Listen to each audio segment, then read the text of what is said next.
Imagine you wandered the endless white expanse beyond civilization's edge, where ancient weirwoods judge your survival skills, and every frozen breath mocks the warm hearths of southern lords. Welcome to Whispered Sleep Sagas, where starlit tales unravel into dreams.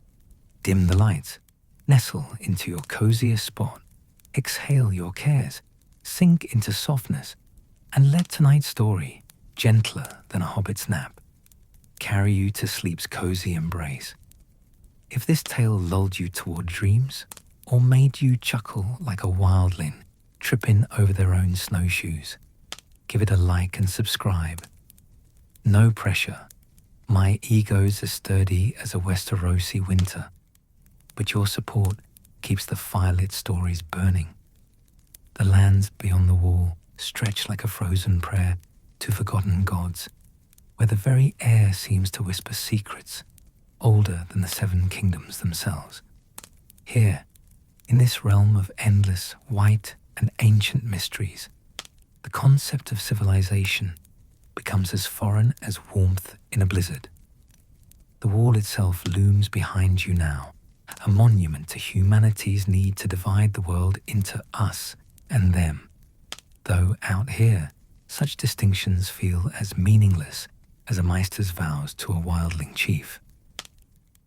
You are Torven, a ranger of the Night's Watch, though the title feels heavier than your pack as you trudge through snow that reaches your knees. The black cloak on your shoulders marks you as sworn to defend the realm, but the realm feels like a distant dream when your breath fogs before your face like a dragon's lazy yawn. Your patrol extends into the true north, where maps become suggestions and directions are more art than science, where the old gods watch from carved weirwood faces with expressions that suggest they're not particularly impressed by your navigation skills. The morning sun filters through skeletal branches overhead, casting shadows that dance like the spirits the wildlings claim haunt these woods. The light is pale and cold, offering illumination without warmth, much like the encouragement your Lord Commander provided before sending you on this patrol. Scout the usual routes, he'd said, as if there were anything unusual about venturing beyond the edge of the known world to check if the monsters were still properly monster steering. Your boots crunch through the snow with a rhythm that's become hypnotic after hours of walking. Crunch, step, a percussion section for the symphony of silence that surrounds you. The snow beneath your feet tells stories. Here, the delicate tracks of a snow hare. There, the broader pads of something larger, possibly a wolf, though in these lands, possibly, covers a disturbing range of creatures that would make southern nights wet themselves and blame it on melted ice. The leather of your gloves creaks as you adjust your grip on your spear, the weapon that's become as much a walking stick as a tool of war. The spear's black iron point catches the wan sunlight, and you can't help but wonder if the metal remembers the forge fires that shaped it, if it misses the warmth the way you miss the feeling in your toes. Your ranger's training emphasized the importance of maintaining your weapons, though they somehow neglected to mention that maintenance in the far north mostly involves preventing everything from freezing solid, including yourself. The forest around you exists in that peculiar state of winter, quiet where sound seems to travel both too far and not far enough. You can hear the whisper of wind through pine needles, the occasional crack of a branch settling under snow's weight, and the distant call of a raven that probably knows something you don't and is definitely not sharing. Ravens, you've learned, are like masters with wings, full of important information and insufferably smug about it. A movement in your peripheral vision makes you pause, hand tightening on your spear with the instinctive alertness that separates living ranges from the frozen ones. But it's only a branch, heavy with snow, finally surrendering to gravity's patient insistence. The snow falls with a soft whoomp, sending up a small cloud of white that sparkles in the pale light before settling. You exhale slowly, watching your breath join the general atmospheric complaint about the temperature, and continue your patrol with a philosophical acceptance that paranoia and survival often wear the same face beyond the wall. The trail you follow is more suggestion than certainty, marked by occasional stones stacked by previous rangers, and the kind of intuitive knowledge that comes from years of wandering, where wandering can be permanently fatal. Rangers learn to read the land like Southerners read books, except the land's vocabulary includes probably death and definitely death as common phrases. The path winds between ancient pines whose trunks are thick as castle towers and whose branches form a canopy that filters the already weak sunlight into a perpetual twilight that makes time feel negotiable. Your pack settles against your back with the familiar weight of carefully chosen necessities. Dried meat that tastes like leather and has roughly the same texture, hard cheese that could double as building material, and the kind of dense bread that northern bakers craft with the understanding that food beyond the wall needs to last longer than hope.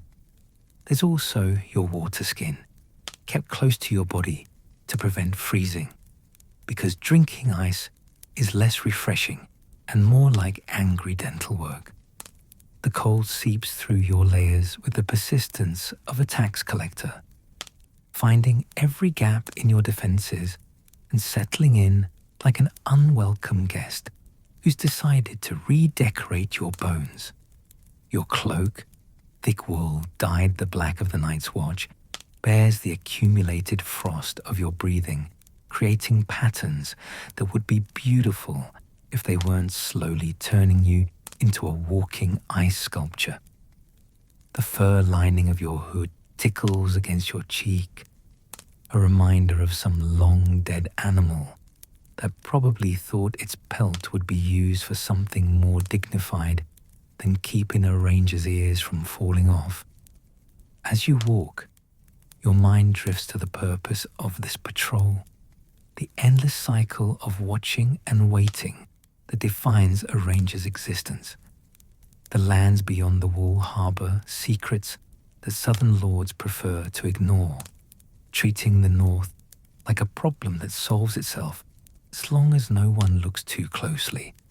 But rangers look closely by profession and necessity, because the alternative to vigilance is usually becoming an object lesson in why vigilance matters.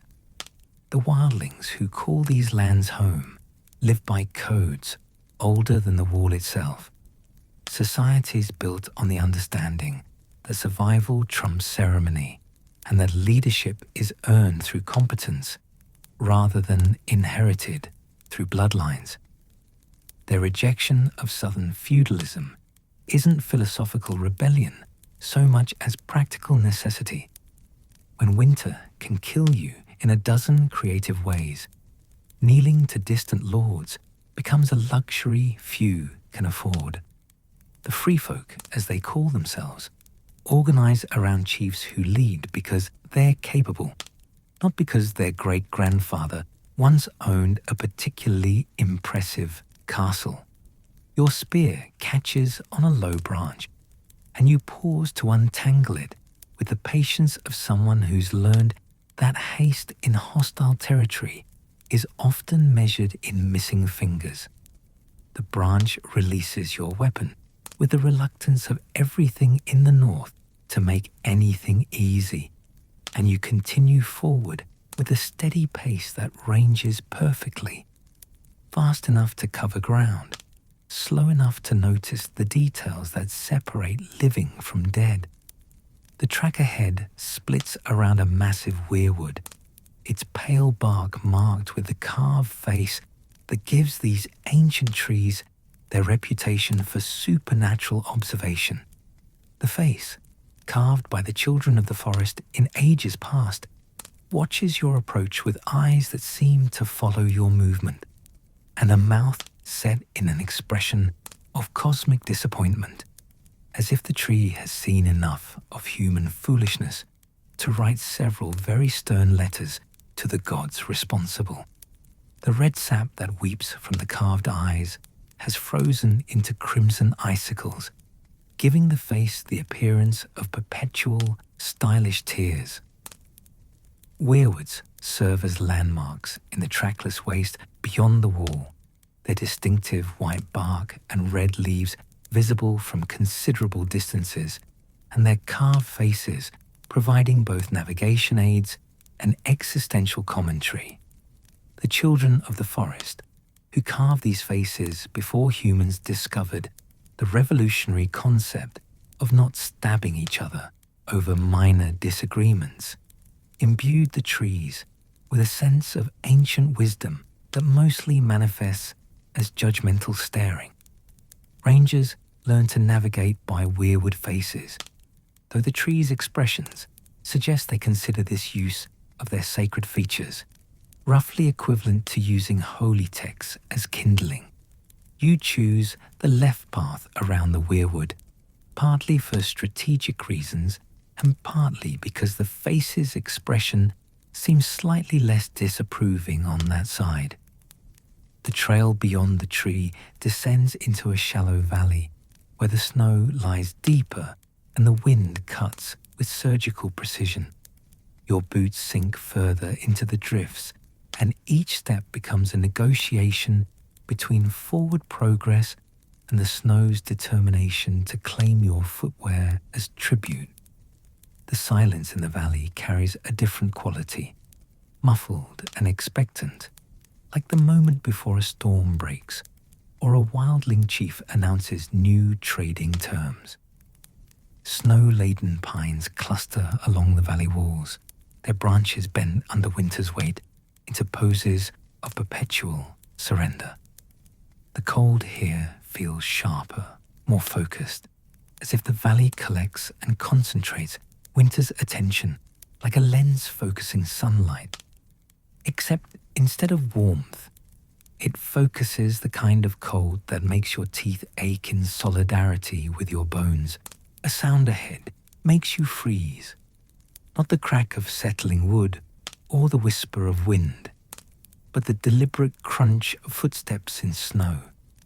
Your training kicks in with the automatic precision of a water clock, and you shift your grip on your spear while scanning the tree line for movement.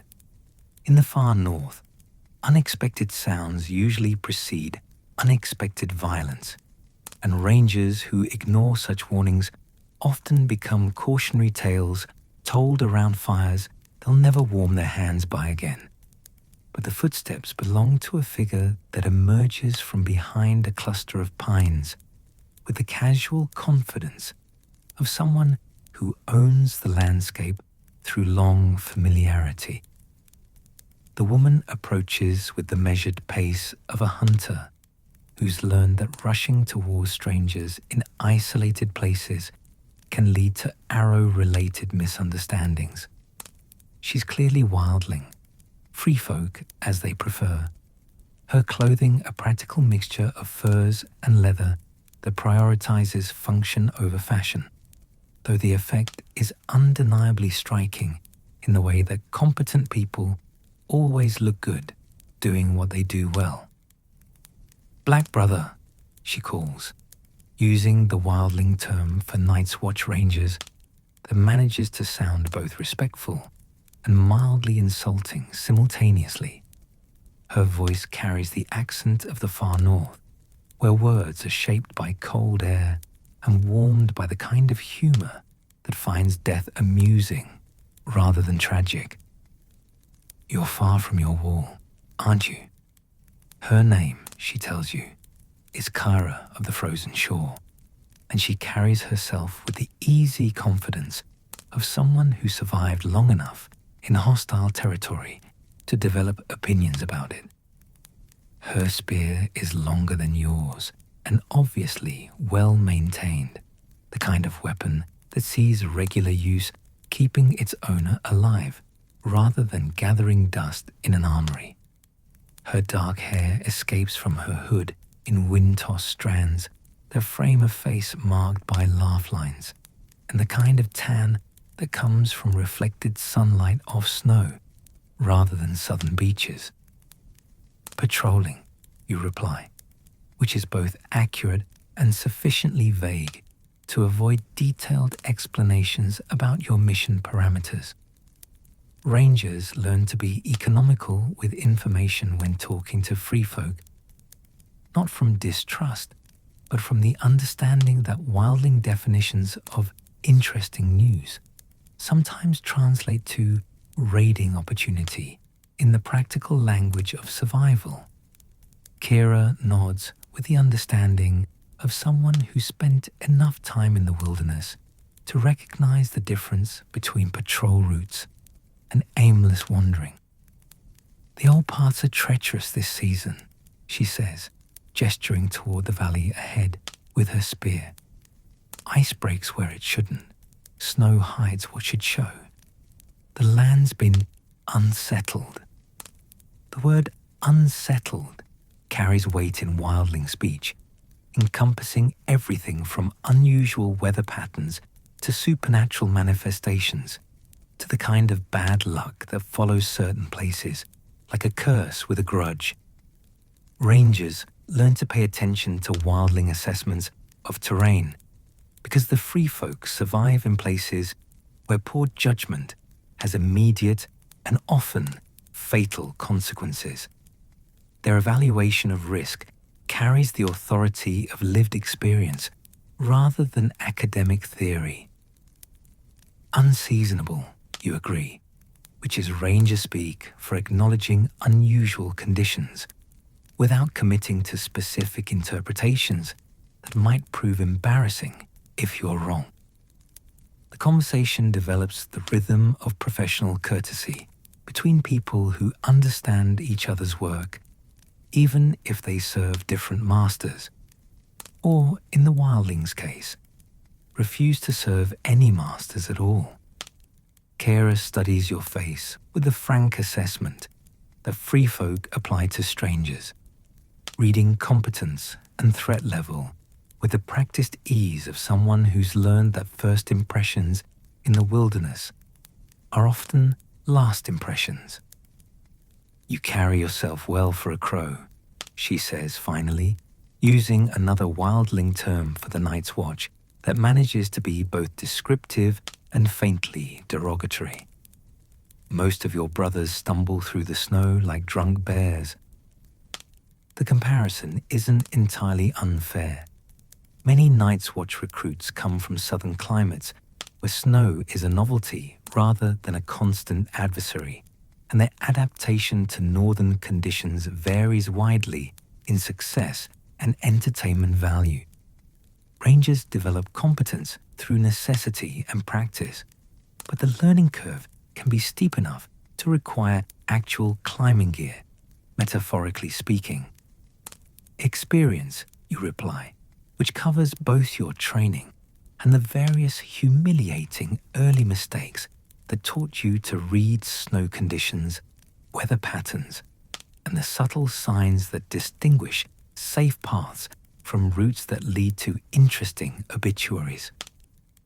Rangers learn through trial and error, though error beyond the wall often involves becoming a cautionary tale rather than just feeling embarrassed. The conversation continues with the careful dance of information exchange between people who respect each other's competence while representing different allegiances. Kyra shares observations about game movements, unusual weather patterns, and the kind of practical intelligence that keeps people alive in hostile territory. You reciprocate with your own observations, maintaining the professional courtesy that exists between rangers and free folk who've learned to coexist in lands too harsh for trivial conflicts. The old marker stones are shifting, Kyra mentions, referring to the ancient navigation aids that dot the landscape beyond the wall like breadcrumbs in a fairy tale. Except the breadcrumbs are granite, and the fairy tale involves a lot more hypothermia. What was true last season isn't true now. The land remembers old agreements and forgets new ones. Marker stones serve multiple purposes in the trackless waste: navigation aids, territorial boundaries, and memorials to various people who made poor decisions in scenic locations. The stones are often carved with symbols that predate written language, communication from earlier inhabitants who understood the importance of leaving messages for future travelers, usually variations on "this way leads to safety" and "that way leads to becoming a skeleton with an interesting story." You thank Kira for her intelligence, which is valuable regardless of its ultimate accuracy, because wildling observations about terrain changes carry the authority of people whose lives depend on reading the landscape correctly. Rangers learn to triangulate information from multiple sources, building understanding through accumulated data points rather than relying on single assessments, however knowledgeable the source. The parting is cordial, marked by the mutual respect of professionals who work in similar conditions while serving different purposes. Kira continues toward whatever destination draws her through the frozen waste, moving with the purposeful stride of someone who knows exactly where she's going and why. You resume your patrol with her warnings echoing in your mind, adding her observations to your mental map of current conditions and potential hazards. The valley ahead stretches like a white carpet rolled out by giants with questionable interior decorating skills, dotted with the dark shapes of scattered boulders that break the snow's monotony like punctuation marks in a very long, very cold sentence. Your boots find purchase on the packed snow of what might charitably be called a trail, though trail implies a level of intentional design that this route definitely lacks. The path seems to have been created by the accumulated passage of various creatures, all of whom apparently shared a fondness for taking the most difficult route between any 2 points. The wind picks up as you descend into the valley proper, carrying with it the scent of pine and the kind of clean, sharp cold that makes your nostrils stick together when you breathe too enthusiastically. Your cloak snaps behind you like a black flag announcing your presence to anyone interested in monitoring the movements of lone rangers, which hopefully includes no one with hostile intentions and an excess of free time. A cluster of animal tracks crosses your path, pressed into the snow with the clarity of illustrations in a ranger's manual on things that might eat you, a practical guide. The tracks belong to a small herd of deer, probably the hardy northern variety that have adapted to winter conditions by developing the kind of pragmatic attitude toward survival that makes them honorary wildlings. The tracks head east, toward the deeper woods, where the deer probably maintain winter shelters that are likely more comfortable than your current accommodations. Following game trails serves multiple purposes for rangers. The animals know the safest routes through treacherous terrain. Their paths often connect water sources and shelter, and tracking provides useful intelligence about the local ecosystem's current state of health or distress. Deer tracks suggest a stable food web, while the absence of normal animal sign often indicates the presence of something that's convinced the local wildlife to relocate to areas with better life expectancy. Your spear serves as a walking stick as the trail climbs the valley's far side. The point providing purchase on icy patches that would otherwise transform your dignified patrol into an impromptu comedy routine, featuring a ranger attempting to negotiate with gravity, while gravity remains stubbornly uninterested in compromise. The ascent requires the kind of steady, methodical progress that conserves energy while maintaining forward momentum, a skill that rangers develop through necessity and the desire to avoid collapsing in places where collapsing would be inconvenient or fatal. The tree line above beckons with the promise of shelter from the wind and possibly a suitable location for your evening camp, though suitable in ranger terminology simply means unlikely to kill you while you sleep, which sets a fairly low bar for accommodation standards.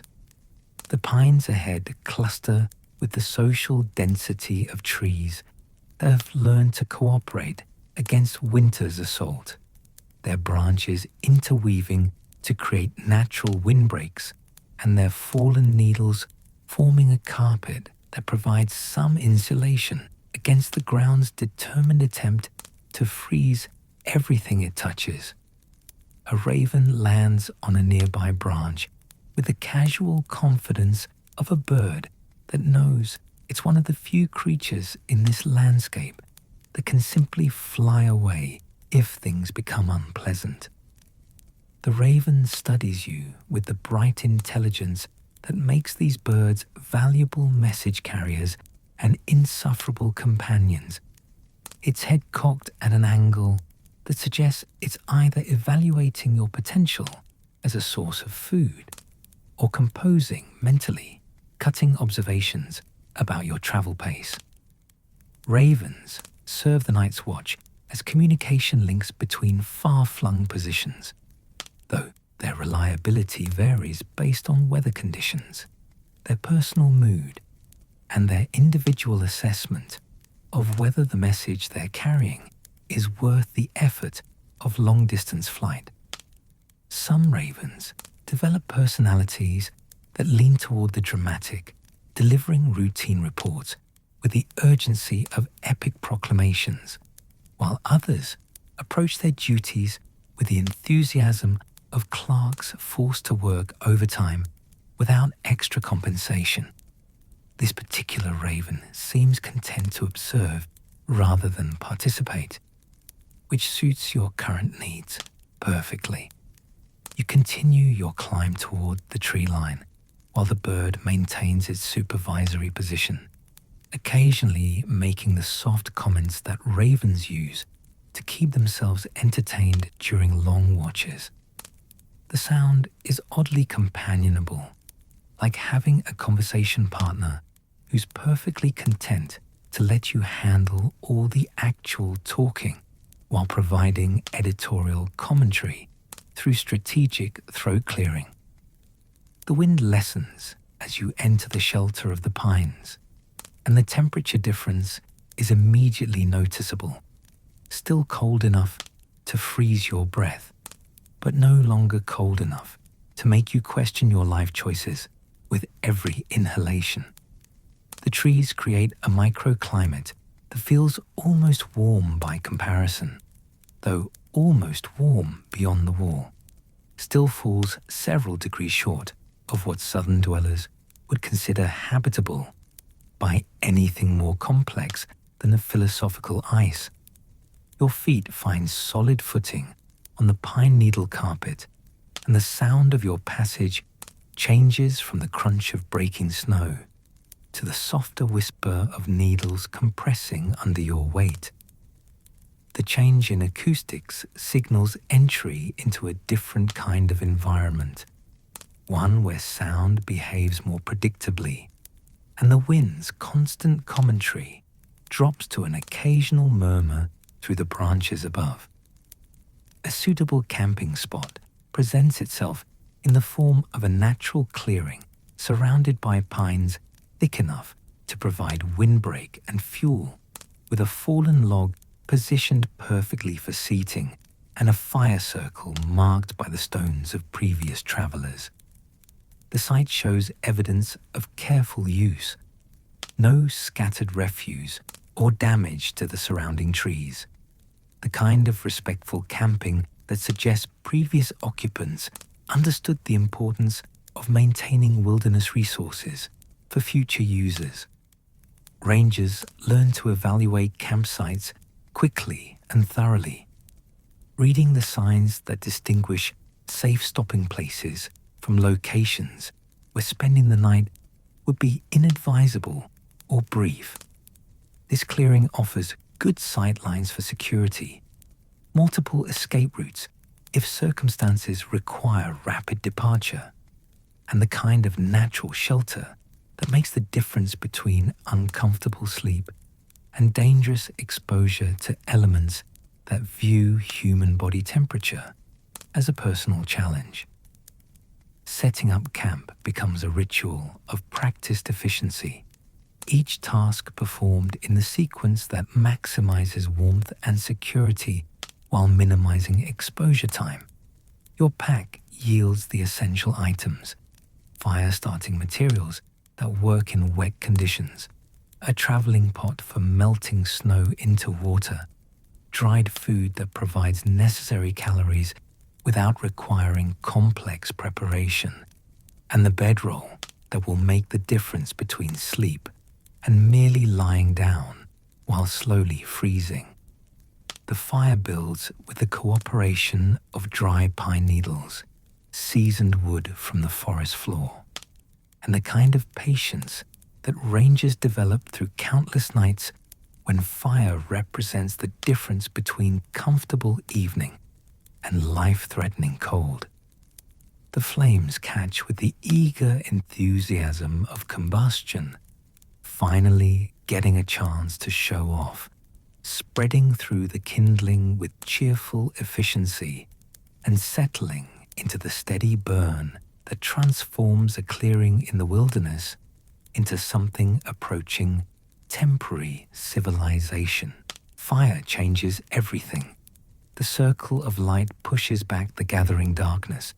The warmth creates a zone of habitability in the hostile environment, and the crackling sounds provide companionship that makes solitude feel chosen rather than imposed. Rangers develop deep appreciation for fire's transformative power, understanding it as both practical necessity and psychological comfort, the difference between surviving in the wilderness and actually living there. Your evening meal emerges from your pack with the kind of careful rationing that ensures sufficient supplies for the return journey: calculated portions of dried meat, hard cheese, and dense bread that provide necessary nutrition without unnecessary weight or bulk. The food tastes better heated by the fire, though better remains relative when discussing provisions designed for long-term storage rather than culinary excellence. Water becomes available through the simple process of melting snow in your traveling pot, though the snow-to-water conversion ratio always seems disappointingly inefficient, requiring large amounts of snow to produce modest quantities of water that taste faintly of whatever the snow collected during its fall from sky to ground. The water, however, remains essential for hydration and warmth, and the hot liquid provides internal heating that complements the fire's external efforts. The raven that followed your progress settles into a nearby tree with the satisfied air of a critic who's found an entertaining performance, occasionally offering soft commentary that might be approval or might be suggestions for improvement. With ravens, interpretation remains challenging even for experienced bird watchers. The bird's presence adds a sense of companionship to the solitary evening, though ravens maintain enough independence to avoid feeling like pets or servants. As darkness settles over the clearing, the fire becomes the center of a small universe where civilization temporarily triumphs over wilderness, where warmth and light create a space for reflection and planning. The flames dance with hypnotic rhythm, their movement providing entertainment that never quite becomes boring, patterns that suggest meaning without ever quite revealing it, the kind of visual meditation that helps rangers process the day's experiences and prepare mentally for tomorrow's challenges. The forest around your fire circle exists in layers of sound. The near silence of your immediate clearing, the soft whisper of wind through pine needles, the distant calls of night hunters beginning their work, and beneath it all, the vast quiet of wilderness that extends beyond the reach of human influence. The silence feels alive rather than empty, populated by the activities of creatures adapted to darkness and the slow processes of natural systems continuing their ancient cycles. Your spear rests within easy reach, positioned for quick access while remaining unobtrusive enough not to dominate the peaceful evening atmosphere. Rangers learn to balance readiness with relaxation, maintaining enough alertness to respond to genuine threats while avoiding the kind of constant tension that makes rest impossible and eventually leads to the kind of mistakes that become very short stories with unsatisfying endings. The stars emerge as full darkness establishes its authority over the landscape, appearing first as dim suggestions of light and gradually strengthening into the brilliant display that northern skies provide when atmospheric conditions cooperate.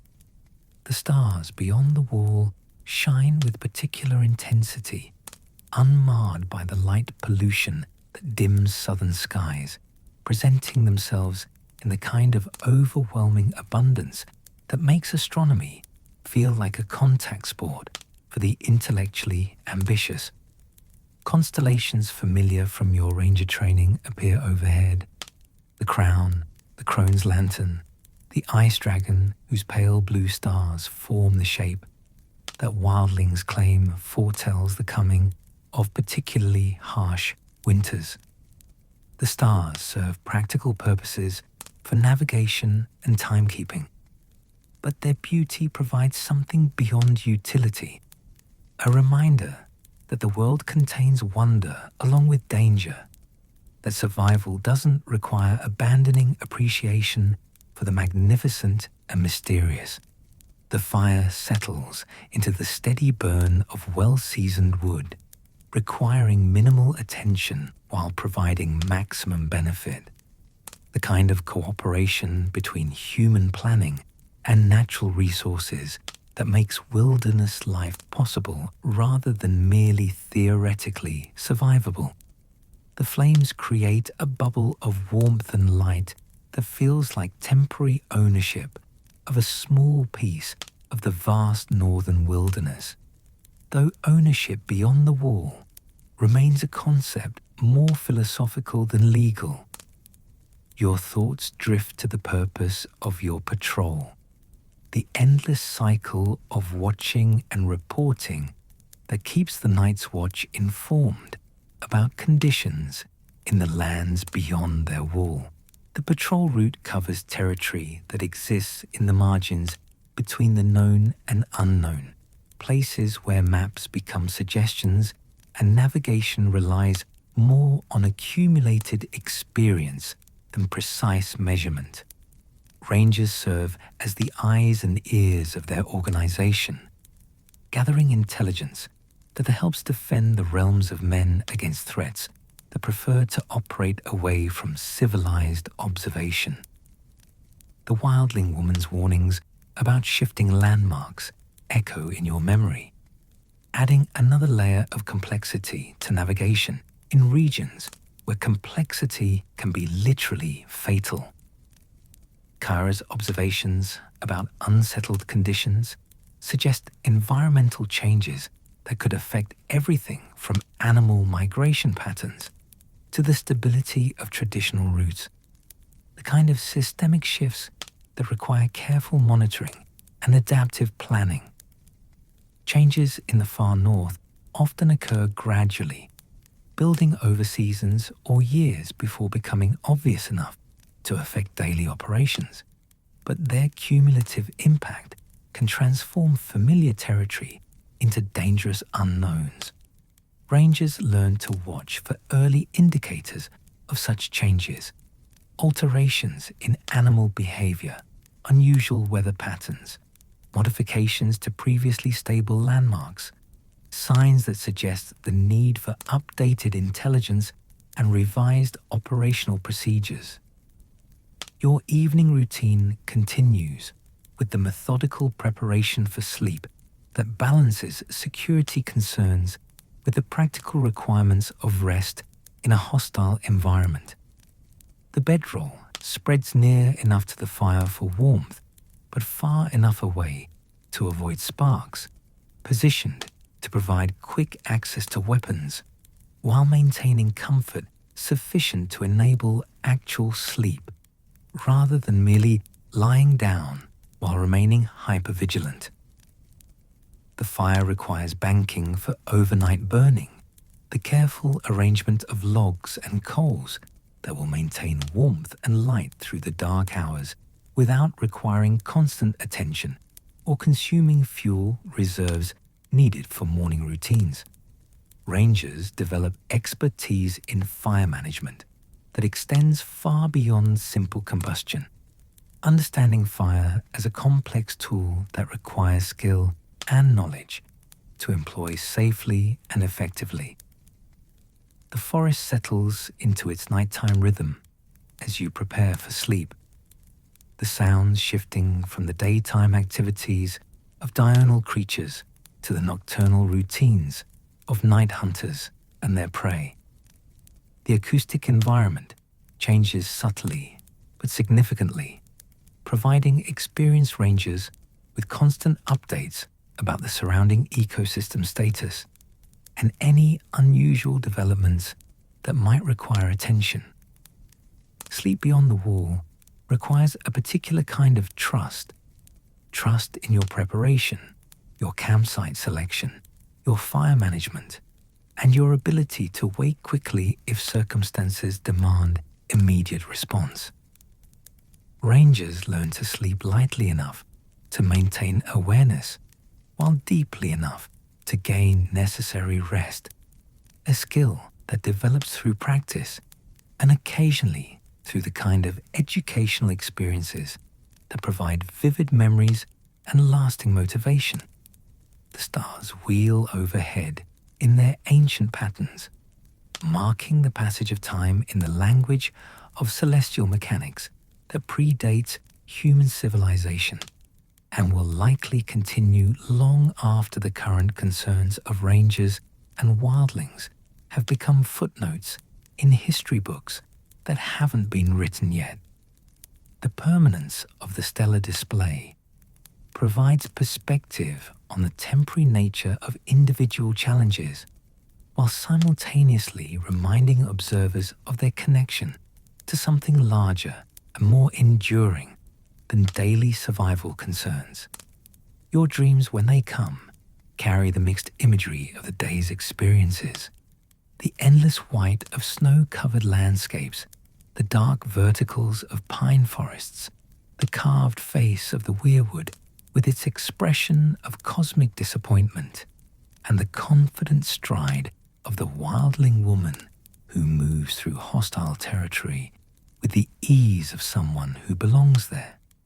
The dreams blend memory and imagination in the way that sleep processes experience, sorting the significance from the merely noticed, filing away lessons learned and questions raised. Morning arrives with the gradual lightening that northern winter provides instead of dramatic sunrise. The sky shifting from black through various shades of grey toward the pale illumination that passes for daylight in the far north. The transition occurs slowly enough to feel gentle, lacking the abrupt wake-up call that summer mornings provide. Though gentle in this context, still involves temperatures that would make southern dwellers question the fundamental fairness of meteorology. Your fire has burned down to coals and ash, providing minimal warmth, but proving that your banking technique successfully maintains some combustion through the night. The revival process begins with careful attention to the remaining embers, adding dry tinder and kindling in the sequence that coaxes flame back to life without smothering the delicate process of rekindling. Fire in winter morning requires patience and skill, but successful revival provides both practical warmth and psychological satisfaction. The forest around your clearing shows signs of nighttime visitors, tracks in the snow where curious creatures investigated your camp from safe distances, investigating the unusual combination of human scent, fire smoke, and the kind of organized activity that distinguishes camp from natural environment. The tracks suggest observation rather than approach, indicating that local wildlife maintains healthy respect for human presence, while satisfying curiosity about your temporary occupation of their territory. Breakfast emerges from your pack with the same careful rationing that governs all meals during extended patrols, portions calculated to provide necessary energy while preserving sufficient supplies for the remainder of your planned route. The food tastes better when heated, and the hot liquid from melted snow provides internal warming that helps prepare your body for another day of cold weather travel. The morning routine includes the systematic breakdown of camp, erasing most signs of your overnight presence while leaving the basic infrastructure intact for future travelers who might need shelter in this location. Rangers learn to practice minimal impact camping, taking only what they need and leaving behind only the improvements that help other travelers survive in a hostile territory.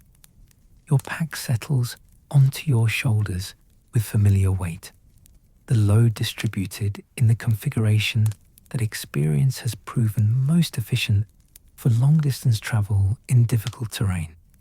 Every item in the pack serves specific survival functions, chosen for effectiveness and reliability rather than comfort or convenience, the kind of gear selection that represents lessons learned through trial and occasionally painful error.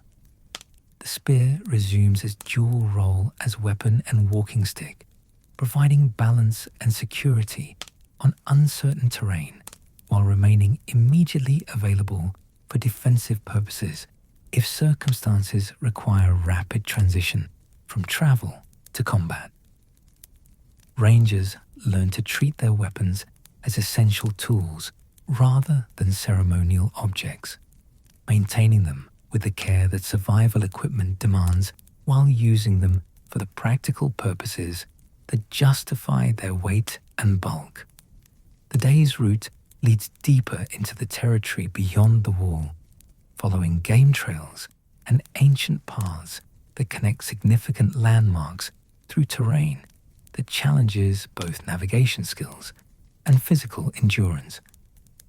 The landscape ahead promises the kind of varied terrain that makes patrol routes educational experiences in wilderness survival, though education in this context often involves learning things you'd prefer not to need to know. A distant howl echoes across the morning landscape, the the sound carrying the wild music that reminds human travelers that they remain visitors in territory owned by creatures better adapted to harsh conditions and unforgiving environments. The howl might belong to wolves, though beyond the wall, definitive identification of distant sounds often requires more optimism than accuracy, and arrangers learn to prepare for worst-case scenarios while hoping for better outcomes.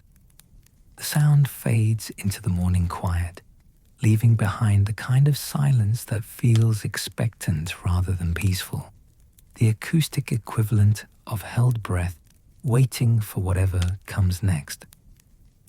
Your patrol continues with the steady pace that covers ground efficiently while maintaining enough alertness to notice significant changes in environment or circumstances. The walking meditation that allows experienced rangers to process landscape information while maintaining forward progress. The weirwood ahead rises from the snow like a pale lighthouse, its distinctive bark visible from considerable distance and its carved face providing both navigation reference and supernatural supervision of your approach. The tree stands alone in a natural clearing, surrounded by the kind of open space that suggests either reverence or caution on the part of other forest inhabitants, possibly both depending on individual perspectives regarding ancient trees with faces. As you approach the weirwood, details become visible. The distance had concealed. The intricate carving of the face shows tool marks that speak of skilled craftsmanship and considerable time investment. The red sap weeping from the carved eyes has formed complex patterns of frozen streams down the pale bark, and the tree's base shows evidence of occasional visitors who've left small offerings or markers indicating their passage through this sacred space. The face carved into the weirwood bears the kind of expression that suggests the tree has witnessed considerable human foolishness over the centuries and has developed philosophical patience rather than active disapproval regarding the parade of poor decisions that pass beneath its branches. The eyes seem to track your movement with the uncanny accuracy that makes weirwood faces unsettling companions for solitary travelers, though rangers learn to appreciate their landmark value despite their tendency toward judgmental observation. Children of the forest carved these faces in ages past before the arrival of the first men transformed the continent's power structure and initiated the long series of conflicts that eventually led to the construction of the wall itself. The faces serve as monuments to an earlier era when magic flowed more freely and the boundaries between natural and supernatural remained more negotiable than current conditions allow. Your route passes to the right of the weirwood, partly for navigational reasons, and partly because the tree's expression seems marginally less disapproving from that angle. The path beyond the tree leads through terrain that shows signs of seasonal flooding, with scattered stones and debris patterns that suggest spring meltwaters. Follow this route toward whatever distant destination collects the runoff from winter's accumulated precipitation. The morning progresses with the kind of steady rhythm that makes long-distance travel possible rather than merely theoretical. Your pace calculated to cover necessary ground while preserving energy for the challenges that afternoon and evening will inevitably provide. The landscape ahead promises varied terrain and probably some educational experiences in problem solving, though education beyond the wall often involves learning through direct contact with consequences. A movement in the tree line catches your attention. Not the random motion of wind-disturbed branches, but the purposeful progress of something large enough to displace snow and confident enough to move without obvious concern for concealment. Your hand finds your spear with automatic precision, while your eyes track the movement, gathering information about size, speed, and intent, while preparing for whatever response circumstances might require. The creature that emerges from the forest proves to be an elk, magnificent in the way that northern wildlife achieves when survival requires both size and intelligence. Its antlers spreading like a crown that proclaims mastery over winter conditions that would defeat less adapted species. The elk regards you with the calm assessment of an animal that knows its own capabilities and has evaluated the threat level you represent, concluding apparently that rangers pose minimal danger to creatures that can outrun, outmaneuver, and if necessary, outfight most potential predators.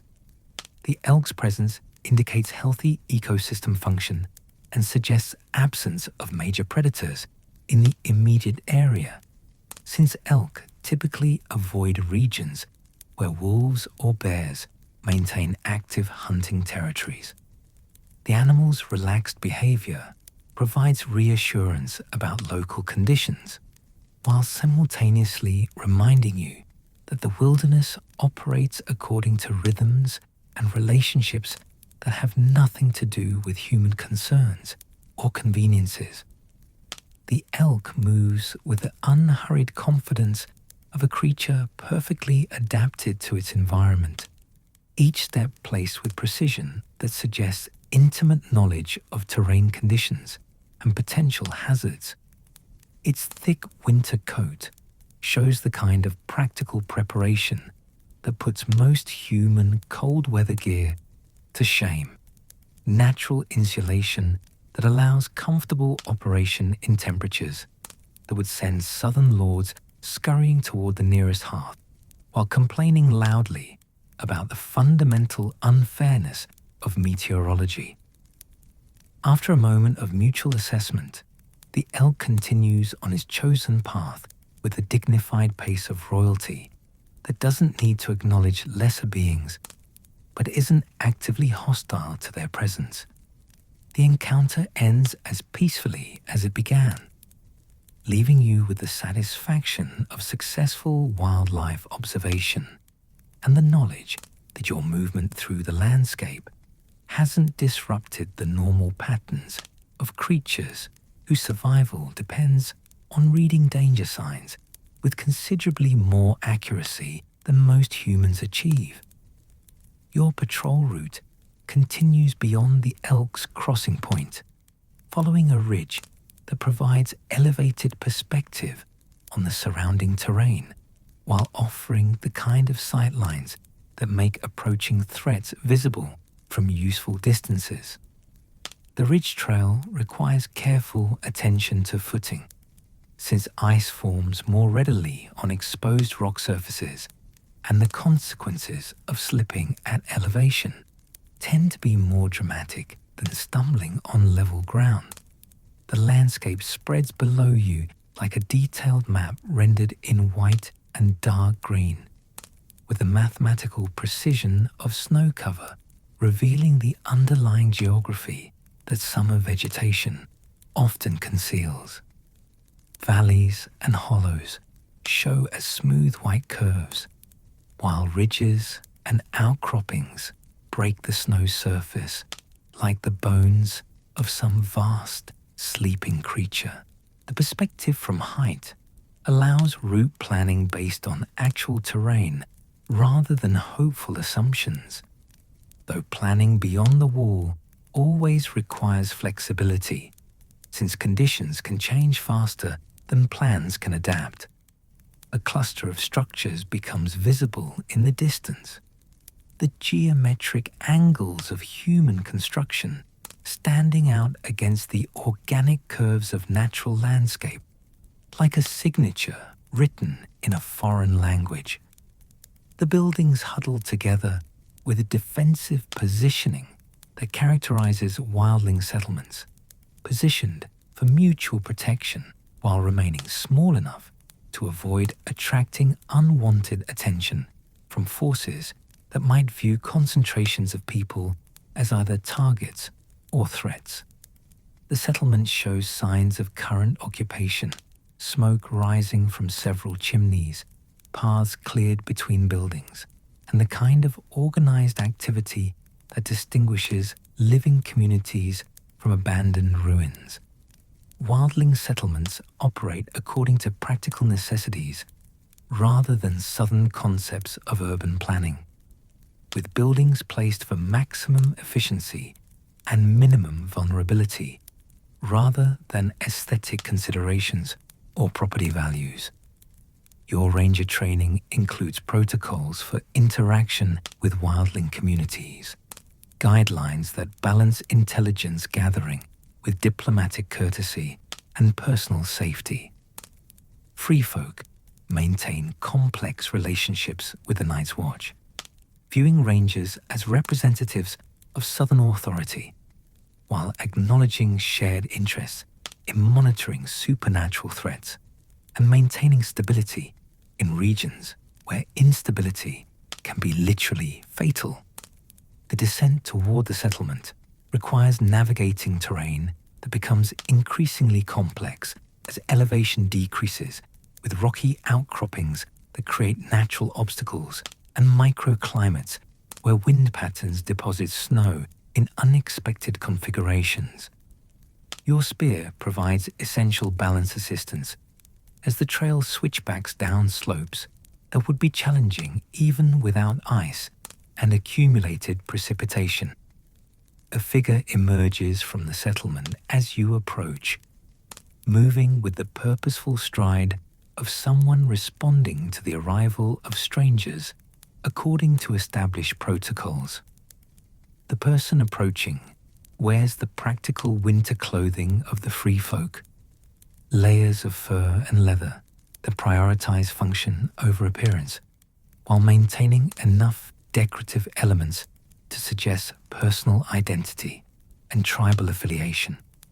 The wildling who greets you introduces himself as Jorik of the Ice Rivers, a name that carries geographic information along with personal identification, indicating tribal origins and territorial associations that help establish social context for interaction.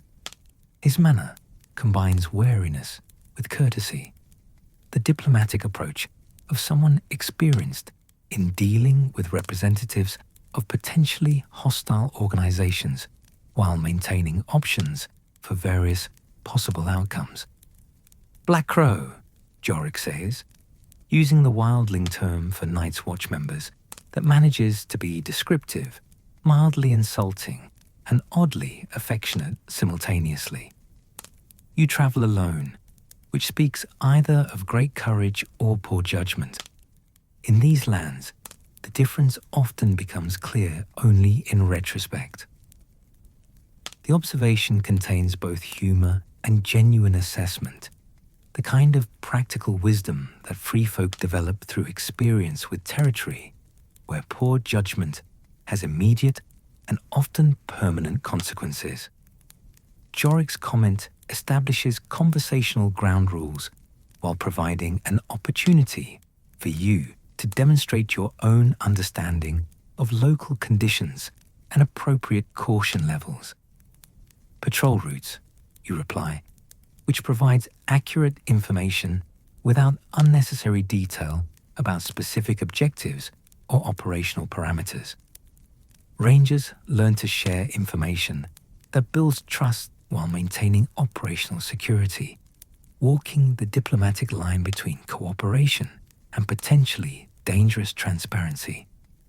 Jorik nods with understanding born of experience with both ranger operations and the practical requirements of survival in contested territory.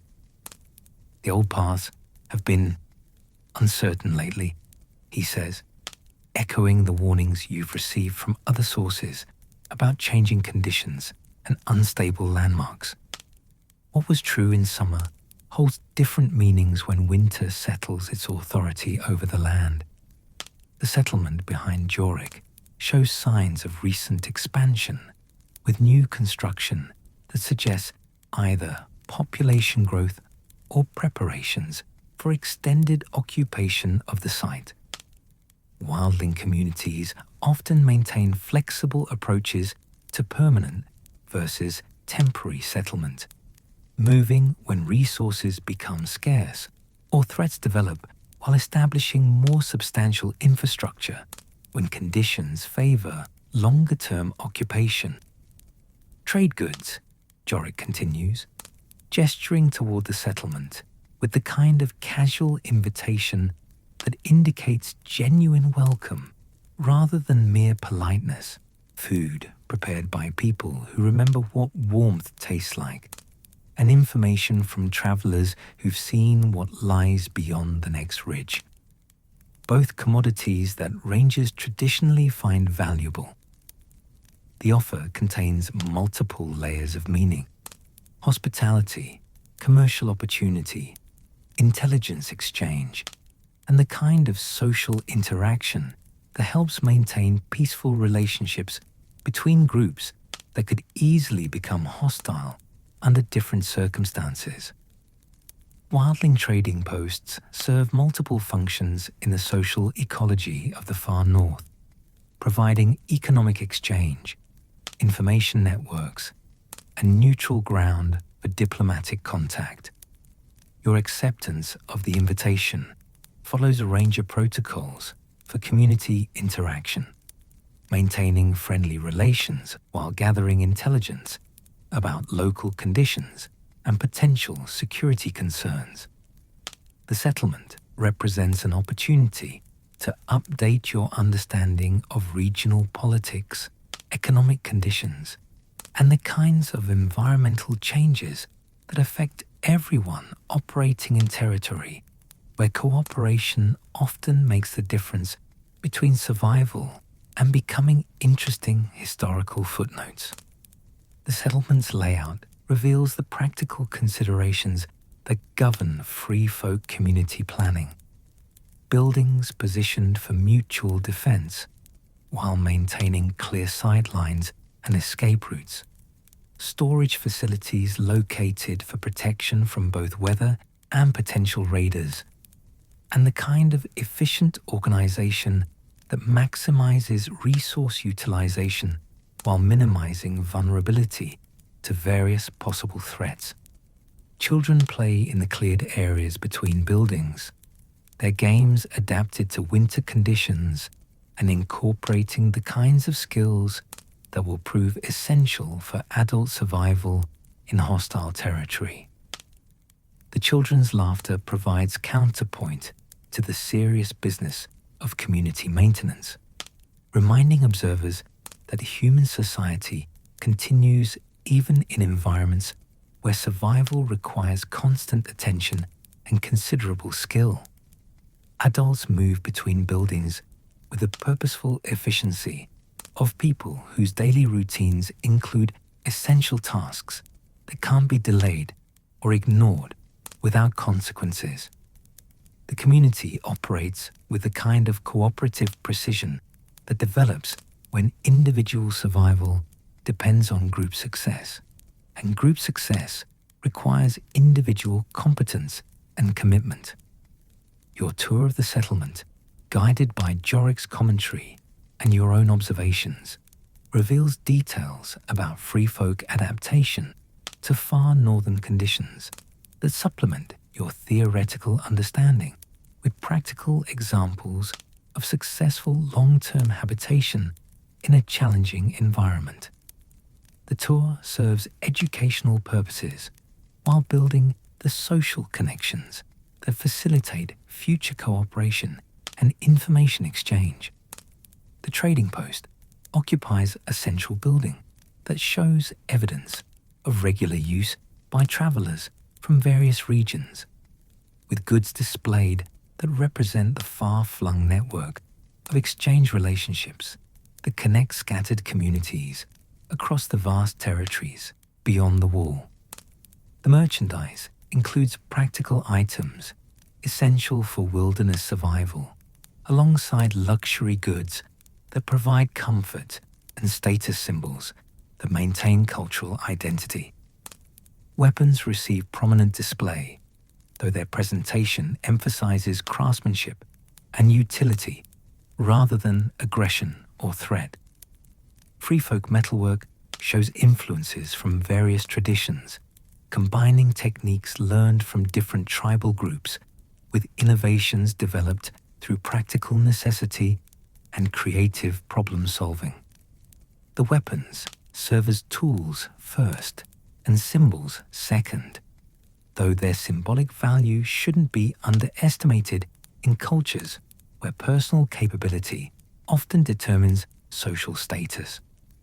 Food preparation occurs in communal areas where efficiency combines with social interaction, meals becoming opportunities for information exchange and community decision-making alongside nutrition and comfort. The cooking methods adapt traditional techniques to local ingredients and seasonal availability, creating cuisine that prioritizes calories and warmth while maintaining enough flavor and variety to make eating pleasant rather than merely necessary. Your meal with the community provides insight into free folk social dynamics and current concerns, while offering the kind of substantial nutrition that makes extended travel in harsh conditions possible rather than merely theoretical. The food tastes of smoke and herbs, seasoned with the kind of practical skill that turns basic ingredients into satisfying meals that provide both physical and psychological sustenance. Conversation during the meal covers topics ranging from weather patterns and animal behavior to political developments and supernatural rumors. The kind of wide-ranging information exchange that keeps isolated communities connected to broader regional networks. The discussion reveals concerns about changing conditions and unusual events that align with your own observations and other intelligence gathered during your patrol. Reports of shifting landmarks echo warnings you've received from other sources, suggesting systematic changes rather than isolated incidents. The accumulated evidence points toward environmental modifications that could affect navigation, resource availability, and the established patterns of seasonal migration that support both human and animal populations in the region. Supernatural occurrences receive matter-of-fact discussion, treated as environmental factors rather than objects of fear or worship. Free folk maintain practical relationships with phenomena that Southern cultures often regard as mythical or threatening, incorporating supernatural elements into their understanding of natural systems rather than treating them as separate categories requiring different analytical approaches. The afternoon progresses with continued exploration of the settlement and conversations with community members who provide perspectives on regional conditions from various professional and cultural viewpoints. Hunters offer observations about animal behavior and migration patterns, while traders contribute intelligence about political developments and economic conditions in distant regions. Your departure from the settlement occurs with the kind of mutual satisfaction that characterizes successful diplomatic contact, leaving behind established relationships that will facilitate future cooperation while carrying away intelligence that enhances your understanding of current regional conditions. The parting includes invitations for future visits and offers of assistance that demonstrate genuine goodwill rather than mere diplomatic courtesy. The afternoon trail leads through terrain that becomes increasingly challenging as distance from the settlement increases, with natural obstacles that require both physical skill and navigational expertise to overcome safely. The landscape seems designed by someone with a sophisticated understanding of how to make travel as educational as possible, though education in this context often involves learning things through direct experience rather than theoretical study. A frozen stream blocks your intended route, its surface covered with snow that conceals the underlying ice conditions and makes assessment of safe crossing points more art than science. Stream crossings in winter require evaluation of ice thickness, current patterns, and the potential consequences of miscalculation, since falling through ice in remote locations tends to create emergency situations that resolve themselves either quickly and successfully or quickly and permanently. Your spear serves as a testing tool, probing ice thickness and stability while providing balance assistance during the actual crossing. The ice holds your weight with the kind of grudging cooperation that suggests it's doing you a favor rather than simply following physical laws, and you complete the crossing with the satisfaction of successful problem solving, combined with relief at avoiding an unplanned swimming experience in water cold enough to make hypothermia feel like a warm hug. Beyond the stream, the terrain climbs through a series of natural terraces that create the impression of vast stairs built for giants with practical rather than aesthetic priorities. Each terrace requires individual assessment of the safest ascent route, with a loose rock, hidden ice, and accumulated snow, creating variables that make route selection a continuous process of evaluation and adaptation. The climb provides cardiovascular exercise that generates internal heat while demanding the kind of careful attention to footing that prevents the sorts of accidents that would transform your patrol from routine intelligence gathering into survival emergency with accompanying educational opportunities in wilderness first aid. The exertion feels good after the morning's steady walking, providing variety in physical demands while maintaining forward progress toward your patrol objectives. A raptor circles overhead, riding thermal currents with the effortless grace that makes flight look like the most natural thing in the world, rather than a temporary victory over gravity achieved through constant attention and considerable skill. The bird's presence suggests healthy ecosystem function while providing navigation reference through its behavior patterns and flight path selections. Birds of prey serve as informal intelligence sources for ground-based travelers, their hunting patterns revealing information about small game populations and their flight behavior indicating wind conditions, weather changes, and the presence of larger predators that might affect terrestrial travel plans. Rangers learn to read bird behavior as part of comprehensive environmental assessment, gathering information from all available sources rather than relying on single indicators. The raptor disappears beyond the next ridge with the casual confidence of a creature that owns the sky and merely tolerates earthbound observers, leaving behind the kind of silence that makes its own sound. Not empty quiet, but the acoustic space where wind and distance combine to create the music of open landscape. Silence feels vast rather than lonely, populated by possibilities rather than emptied by absence. Your route crests the ridge to reveal landscape that stretches toward distant mountains, whose peaks disappear into low clouds that might be weather formations or might be the natural result of elevation meeting atmospheric conditions in ways that create their own local climate systems.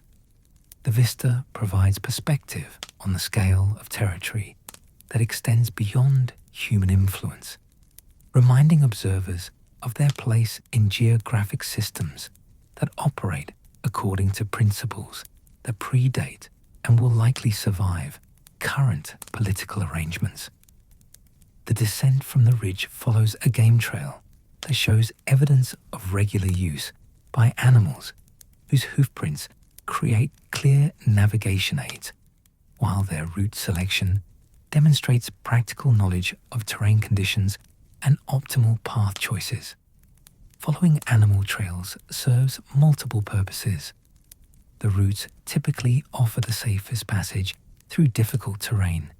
They connect important resources like water sources and shelter, and they provide continuous updates about local wildlife populations and their current behavioral patterns. A cluster of standing stones becomes visible in the valley below, arranged in patterns that suggest intentional placement rather than random geological distribution. The stones rise from the snow like ancient sentinels marking territory or commemorating events that occurred when the current political landscape existed only in the imagination of future historians. Their presence adds human historical depth to landscapes that might otherwise seem completely natural and unmodified by civilization. Standing stones serve multiple functions in the cultural geography of the far north: territorial markers, navigation aids, memorial sites, and sometimes astronomical observation tools that track seasonal changes and celestial events important for agricultural timing and ceremonial purposes. Stones represent cultural continuity across generations, physical links to ancestors whose knowledge and traditions continue to influence current practices. Your approach to the stone circle reveals details that distance had concealed: carved symbols that might represent tribal affiliations, territorial claims, or religious significance, weathering patterns that suggest considerable age, and positioning that creates sight lines toward prominent landscape features that could serve navigation or ceremonial purposes. The carvings show the kind of skilled craftsmanship that indicates these monuments represented significant investments of time and effort by their creators. The symbols carved into the stones include motifs that appear in various free folk artistic traditions: stylized animals, geometric patterns, and representations of natural phenomena that might serve educational, religious, or purely decorative purposes. The artistic elements connect the monuments to broader cultural networks while providing information about the aesthetic preferences and symbolic vocabulary of their creators. Standing among the stones creates the sensation of occupying space that has hosted human presence for considerably longer than current political arrangements have existed, connecting contemporary travelers to cultural traditions that extend far beyond individual lifespans or tribal memories. The monuments provide perspective on the continuity of human adaptation to challenging environments and the importance of maintaining cultural knowledge across generations. Your rest stop in the stone circle includes the practical necessities of hydration and nutrition, while providing opportunity for reflection on the cultural and historical contexts that give meaning to landscape beyond its immediate utility for navigation and survival. The break serves both physical and psychological purposes, maintaining energy levels while processing the day's experiences and observations. The afternoon light begins its early transition toward evening, the pale northern sun tracking across a sky that seems closer than southern skies, while simultaneously feeling more remote and less interested in terrestrial concerns. The light changes quality rather than intensity, shifting from the bright clarity of midday toward the softer illumination that makes details less sharp while enhancing the overall atmospheric effects that give winter landscapes their distinctive character. Your departure from the stone circle follows a different route than your approach, partly for tactical reasons and partly because exploration serves intelligence-gathering purposes, while circular routes waste effort and provide redundant information rather than expanding knowledge of regional conditions.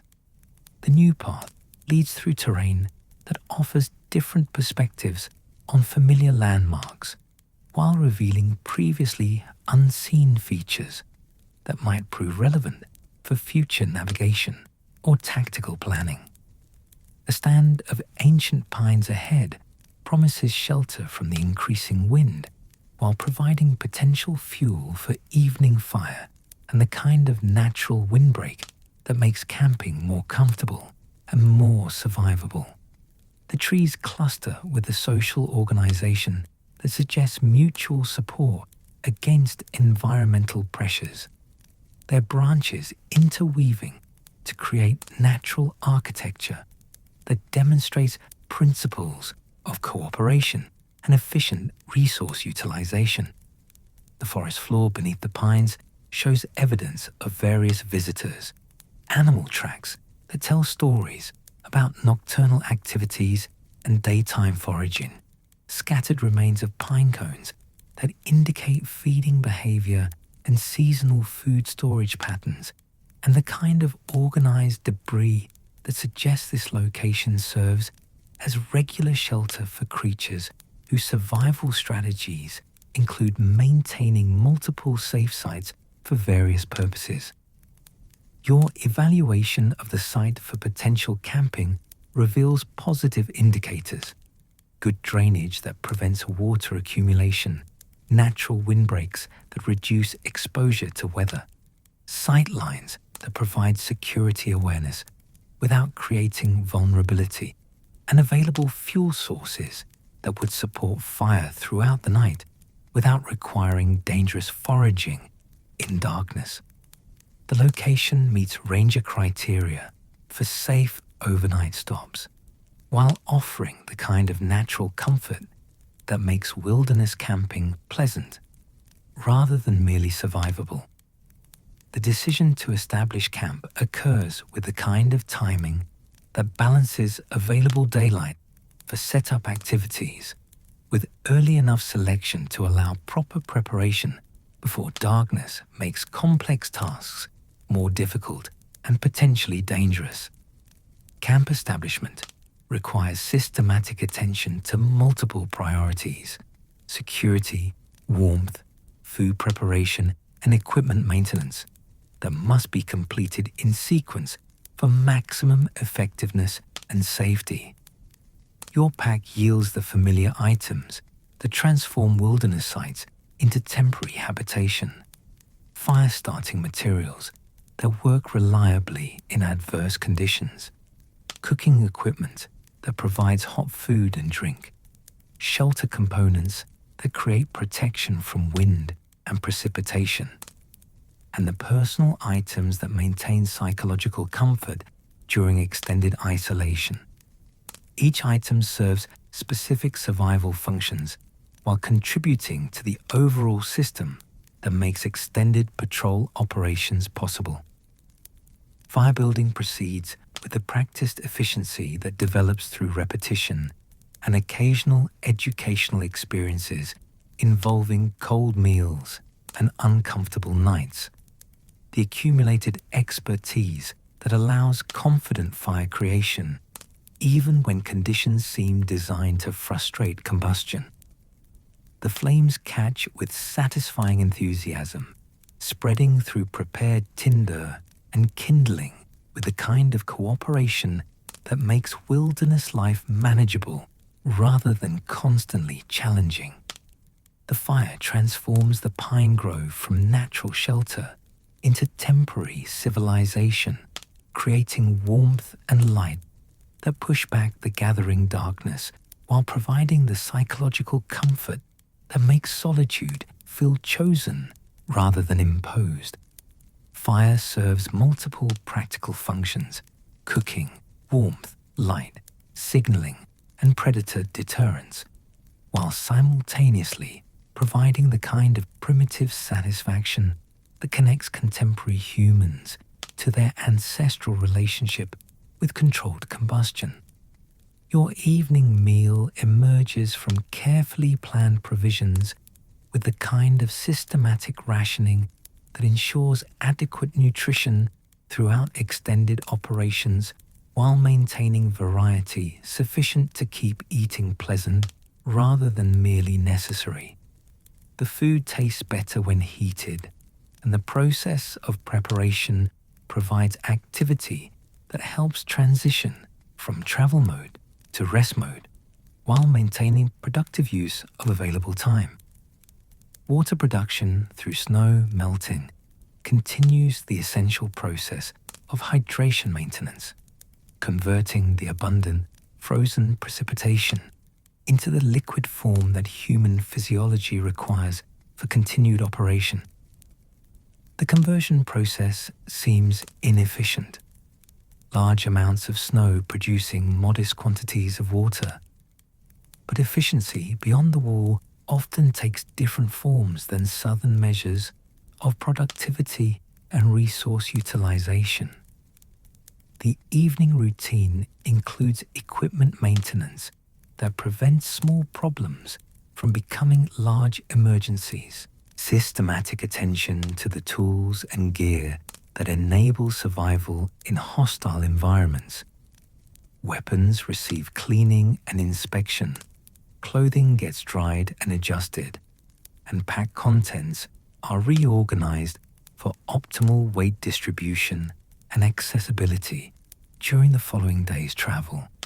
The fire settles into steady burning that will provide warmth and light throughout the night with minimal attention, the kind of reliable combustion that results from proper preparation and quality fuel selection. The flames create hypnotic patterns that provide entertainment while encouraging the kind of meditative state that helps process daily experiences and prepare mentally for whatever challenges tomorrow might present. Night sounds begin as daylight fades, the acoustic environment shifting from diurnal to nocturnal patterns as different species begin their evening activities. The forest comes alive with different sounds, the soft movement of small creatures, the distant calls of night hunters, and the various settling noises that characterize natural environments adapting to changing conditions. Your bedroll spreads near the fire with careful attention to the balance between warmth and safety, positioned for optimal heat benefit while avoiding the kind of spark-related accidents that could transform comfortable camping into a survival emergency. The sleeping arrangement provides comfort adequate for rest while maintaining security awareness and quick response capability if circumstances require immediate action. The stars emerge with the brilliant intensity that northern skies provide when atmospheric conditions cooperate, appearing first as suggestions of light and gradually strengthening into the overwhelming display that makes astronomy feel like contact with infinity rather than academic study. The stellar patterns provide navigation reference while offering the kind of beauty that makes wilderness hardships feel worthwhile rather than merely endurable. Constellations wheel overhead in ancient patterns that have guided travelers for millennia, their reliable progression marking time and direction with accuracy that surpasses most human timekeeping devices. The stars serve practical purposes while simultaneously providing connection to something larger and more permanent than individual concerns about survival and success. Sleep comes gradually, with a kind of peaceful transition that indicates successful adaptation to wilderness conditions and confidence in preparation and planning. The night passes with the deep rest that physical exertion and fresh air provide, punctuated by the occasional awareness of wind sounds and fire crackling that confirm continued safety and comfort. Dreams blend the day's experiences with deeper concerns about purpose and meaning, processing observations and encounters through the symbolic language that sleep uses to sort significant information from mere sensory data. The dreams include imagery of endless snow, ancient carved faces, and the confident stride of people who belong in a landscape that challenges others, weaving together themes of survival, purpose, and connection to something larger than individual existence. Morning arrives with a gradual lightening that replaces dramatic sunrise in winter northern conditions, the sky shifting through shades of grey toward pale illumination that provides visibility without warmth. The transition feels gentle rather than abrupt, allowing natural waking rather than forcing consciousness through sudden changes in light intensity. The fire has burned down to coals and ash, providing minimal heat but proving successful overnight maintenance that preserved combustion through the dark hours. Revival requires patient attention to remaining embers, careful addition of tinder and kindling in sequence that coaxes flame back to life without smothering the delicate process of rekindling. Your morning routine proceeds with systematic efficiency that balances speed with thoroughness, completing necessary tasks while maintaining quality that ensures continued equipment reliability and personal health. The routine includes personal hygiene within practical limitations, equipment inspection and maintenance, meal preparation, and the kind of mental preparation that helps transition from rest mode to travel readiness. Breakfast provides essential nutrition while offering the psychological comfort of hot food and drink that helps prepare for another day of challenging travel in hostile conditions. The meal tastes good in the way that simple food tastes, when it serves essential functions while providing sensory pleasure that makes necessary activities enjoyable rather than merely obligatory. The morning landscape shows evidence of nighttime visitors. Tracks in the snow around camp perimeter where curious creatures investigated human presence from safe distances, maintaining awareness of potential threats while satisfying curiosity about unusual activities in their territory. The tracks suggest observation rather than approach, indicating successful coexistence between human travelers and local wildlife. Pack breakdown proceeds with attention to weight distribution and accessibility that optimizes carrying comfort while ensuring essential items remain available for quick access during travel. Every item serves specific purposes, chosen for effectiveness and reliability rather than convenience or comfort. The kind of gear selection that represents accumulated experience with what actually matters for survival versus what merely seems important. Your spear resumes its dual function as weapon and walking stick, providing balance and security while remaining immediately available for defensive purposes if circumstances require rapid transition from travel to combat readiness. The spear has become an extension of your body through practice and familiarity, its weight and balance as natural as breathing. The day's route leads toward terrain that promises both challenges and opportunities for intelligence gathering, following paths that connect significant landmarks while avoiding areas where travel would be unnecessarily dangerous or time-consuming. Route selection balances multiple factors: navigation efficiency, security considerations, intelligence value, and the practical requirements of maintaining sustainable pace over extended distances.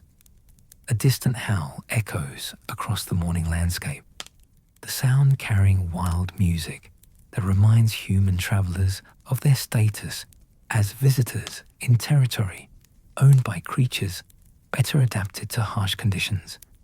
The howl might belong to wolves, though definitive identification of distant sounds often requires more optimism than accuracy, and ranger training emphasizes preparation for worst-case scenarios while hoping for better outcomes. Your patrol continues with a steady pace that covers ground efficiently while maintaining alertness for significant environmental changes or security concerns. The walking rhythm becomes meditative, allowing processing of accumulated information while remaining responsive to immediate conditions that might require attention or adaptive response. The morning progresses with a kind of systematic observation that characterizes effective reconnaissance, gathering information about terrain conditions, weather patterns, wildlife behavior, and human activity that contributes to comprehensive understanding of regional status and potential security implications. Each observation adds detail to the mental map that guides tactical and strategic decision-making. A weirwood grove rises from the snow like a natural cathedral, the pale trees clustered in formation that creates sacred space through arrangement and proportion rather than architectural design. The trees bear multiple carved faces, their expressions ranging from benevolent wisdom to cosmic irritation, suggesting either artistic variety among their creators or evolution of attitude over time toward human activities in sacred space.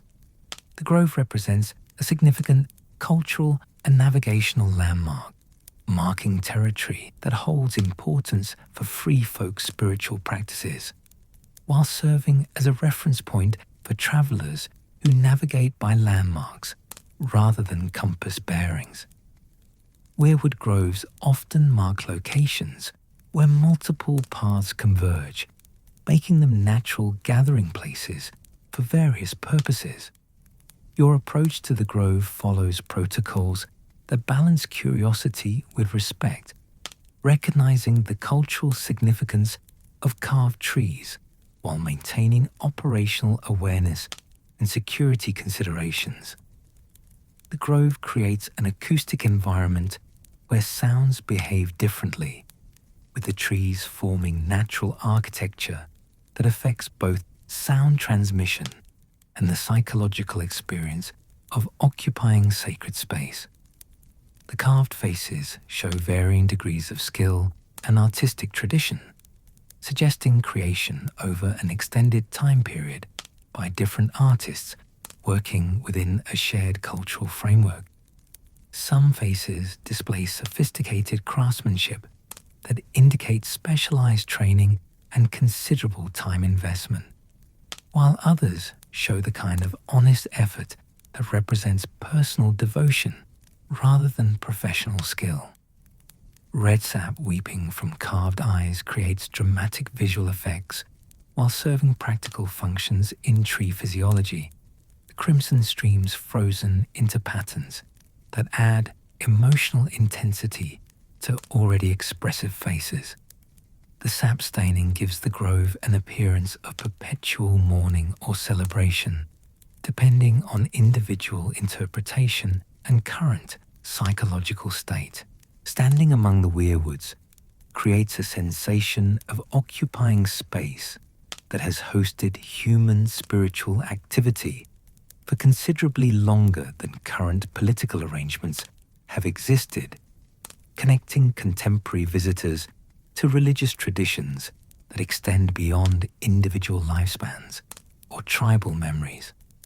The grove provides perspective on continuity of human relationship with landscape that transcends immediate survival concerns. Your brief rest in the grove allows reflection on the cultural and spiritual contexts that give deeper meaning to territory that might otherwise serve only practical functions for navigation and resource gathering. The pause serves both physical and psychological purposes, maintaining energy while processing experiences and observations within broader frameworks of meaning and purpose. The departure from the grove follows a different route than approach, continuing intelligence gathering while avoiding redundant coverage that wastes time and effort. The new path leads through terrain that offers fresh perspectives on familiar landmarks while revealing previously unseen features that might prove relevant for future operations or tactical planning. The day's patrol extends into the afternoon with continued observation and assessment, building a comprehensive understanding of regional conditions through systematic coverage of assigned territory. Each mile traveled adds detail to operational knowledge while testing personal and equipment capabilities under field conditions that simulate potential emergency scenarios.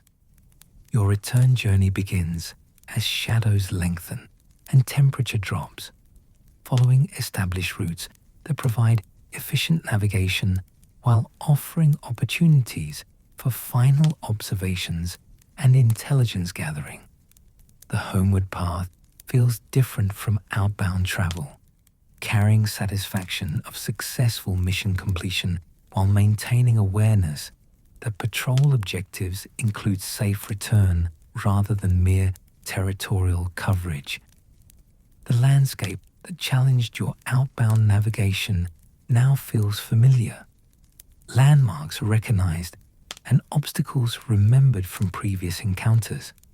The psychological difference between exploring unknown territory and traveling familiar ground affects both pace and attention patterns, allowing faster progress while maintaining necessary security awareness. Your patrol concludes with arrival at base territory, carrying intelligence gathered through systematic observation, successful interaction with local populations, and direct experience with current environmental conditions. The mission represents successful completion of ranger duties, while contributing to overall organizational knowledge about conditions beyond the wall. The lasting impression of your patrol includes appreciation for the beauty and danger of lands beyond civilized control, respect for people who survive and thrive in challenging conditions, an understanding of your role in larger systems that protect civilization through vigilance and sacrifice. The experience enriches personal knowledge while serving professional obligations to defend the realms of men against threats that prefer to operate beyond observation. The memories of ancient faces carved in pale trees, conversations with people who live free from southern constraints, and the vast silence of winter wilderness combine to create understanding that extends beyond tactical intelligence toward appreciation for complexity and beauty of a world that exists beyond political boundaries and social conventions. Your patrol ends where it began, at the wall that divides known from unknown, carrying back knowledge gained through direct experience with territory and people that most citizens of the Seven Kingdoms prefer to ignore or forget. The intelligence gathered serves immediate tactical purposes while contributing to a larger understanding of the world that extends beyond comfortable assumptions about civilization and wilderness, safety and danger, us and them.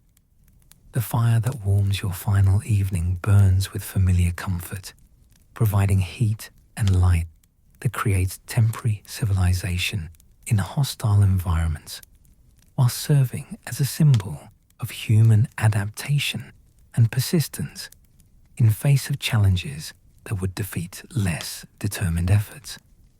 The flames dance with a hypnotic rhythm that encourages reflection on experiences gained and lessons learned through direct encounter with beauty and danger of the world beyond the wall. As sleep approaches, carrying dreams that blend memory with imagination, the patrol's experiences settle into understanding that enriches both professional knowledge and personal growth. The vast northern landscape continues its ancient cycles under stars that have witnessed countless patrols and will witness countless more, each adding small contributions to accumulated knowledge that helps preserve civilization through vigilance and courage. The endless white expanse beyond the wall keeps its secrets while revealing just enough truth to remind observers that the world contains wonders and terrors beyond political understanding, requiring humility along with courage, wisdom along with strength, and respect for forces that operate according to principles older and more fundamental than human ambition or fear. Your rest comes peacefully, earned through honest effort and mindful observation, carrying the satisfaction of duty fulfilled and knowledge gained through direct experience with landscape and people that test human capability while offering lessons in survival, adaptation, and the kind of freedom that exists beyond the reach of distant lords who mistake authority for wisdom and control for safety.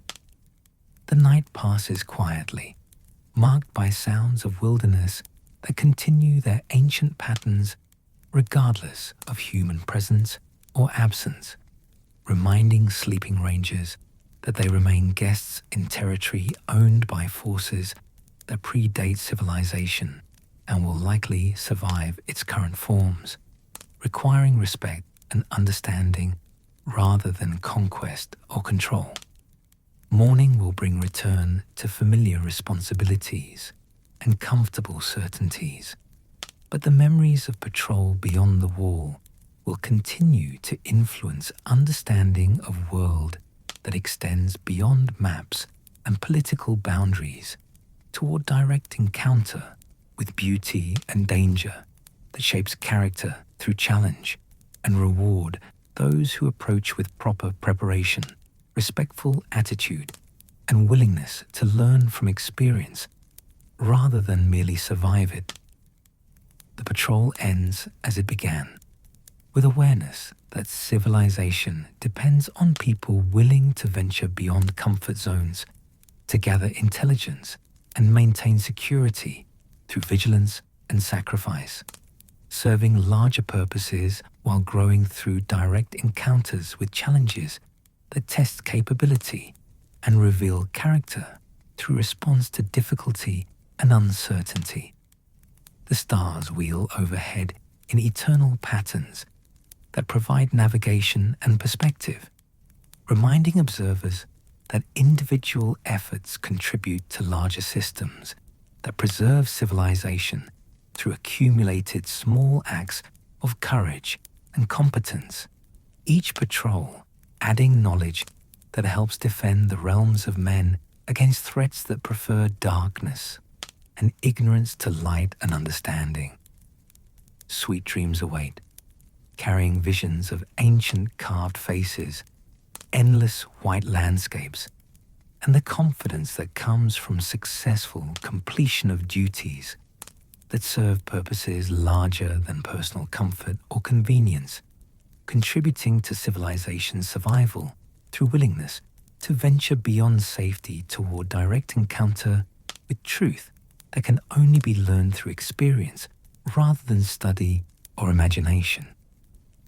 Rest comes to those who earn it through honest effort and mindful attention, providing restoration that prepares for future challenges while honoring experiences that enrich understanding of the world that extends beyond comfortable assumptions toward beauty and danger that require courage to appreciate and wisdom to navigate successfully.